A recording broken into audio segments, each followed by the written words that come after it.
I'm headed up to activate Haystack, and hopefully the weather will hold up. We do have some clouds in the sky, so we'll see what happens here.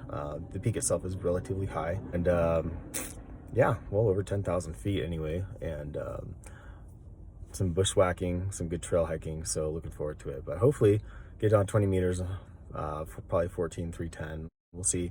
I don't know if we'll see if I can find multiple spots. There's no cell phone service out there, so, and I haven't figured out APRS SOTA yet. So anyway, yeah, hopefully catch some of you guys on the air. Hey guys, on the trail, like half mile in, maybe? I don't know.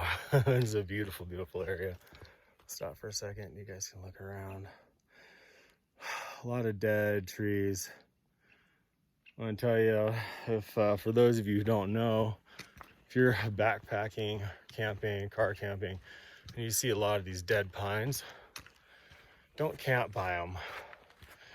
I've been in camps where the distance, I've heard them crash and fall in the night, and the impact, and we're talking about a tree that weighs, I don't know, they're probably a couple thousand pounds, right? Hits that ground and it falls from with cantilevering effect. Pretty dangerous. So you don't want to be one of those horror stories where you got squished by a falling tree in your tent while you're sleeping. Anyway, on the trail, and it's actually pretty quick when you're on the trail. This is the Crystal Lake Trailhead, and the Uinta is off of the Mirror Lake Highway, Utah Highway 150, and hopefully I have that right. I'll put it down below if I'm wrong. So hike in, and you get to a saddle that goes down to Long Lake and then onto Island Lake, and that saddle, you take a left into the trees, and that's where you start bushwhacking. The bushwhack is maybe a quarter mile, maybe half mile. It's not very long. And start bushwhacking here. And for reference, let's see, it is 14:30 Zulu. I've climbed 240 feet and I need 800 more to go. And I've gone 1.2 miles according to the GPS. I want to show you the Mirror Lake Highway here at the high point. That's the road. That actually takes you up to where I was last for activation, which is Bald Mountain, which is right there. So here's the bushwhack. I'm only maybe I don't know, 1/1500th of a mile. Be so careful if you come up to rocky peaks like this. Usually if there's a trail that's frequented, there's kind of dirt filled in, it's a little bit more stable. This is just all big loose boulders. It's just a pile of boulders. But you can see the top spot, a little ways to go. I think I should be able to make my scheduled activation time. Well, guess we'll see here.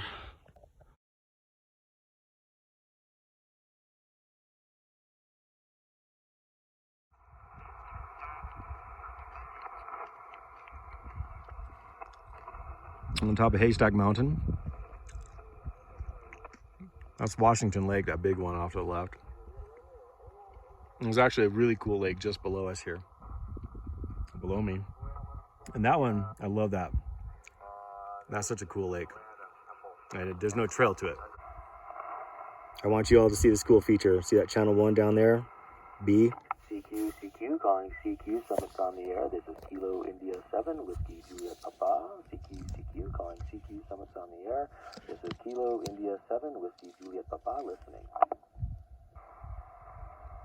That makes it so easy. All right, so I've actually had about 10 QSOs here, and from around the country, honestly, from coast to coast. So I don't know if I'm going to get anybody else. So this is really great.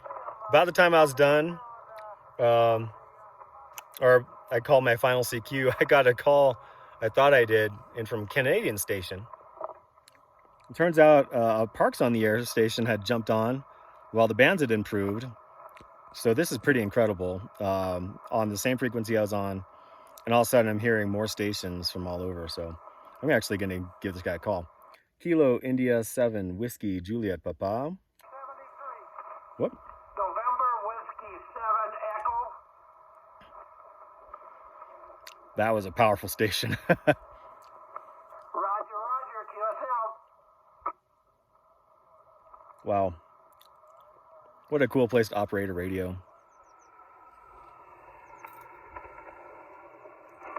Gaston, this is for you, buddy.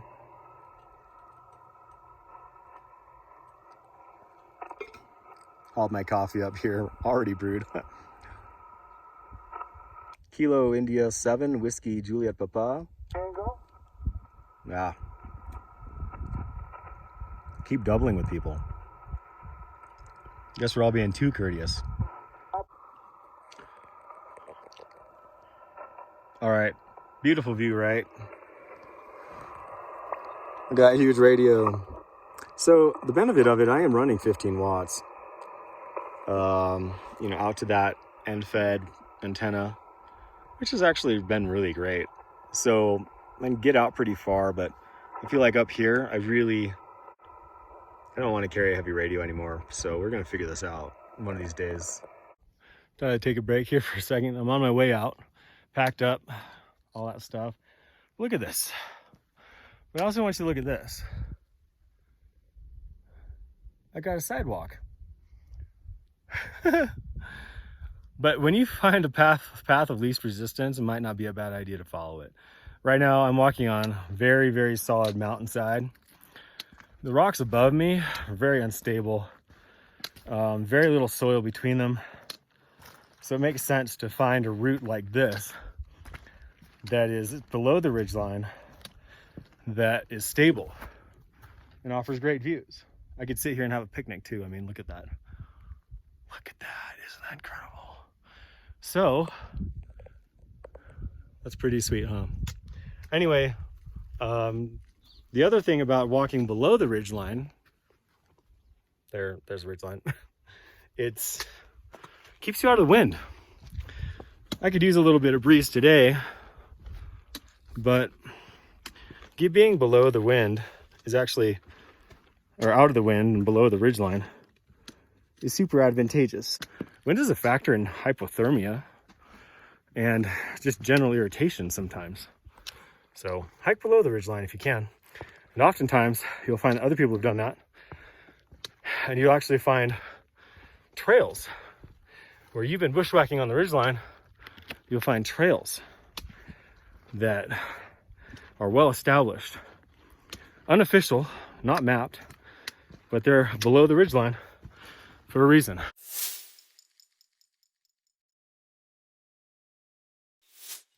Look at that.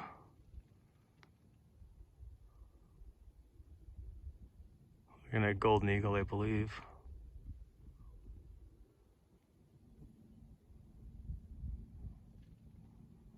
Where'd he go? It's so hard to track. There he is. Just such big, majestic birds.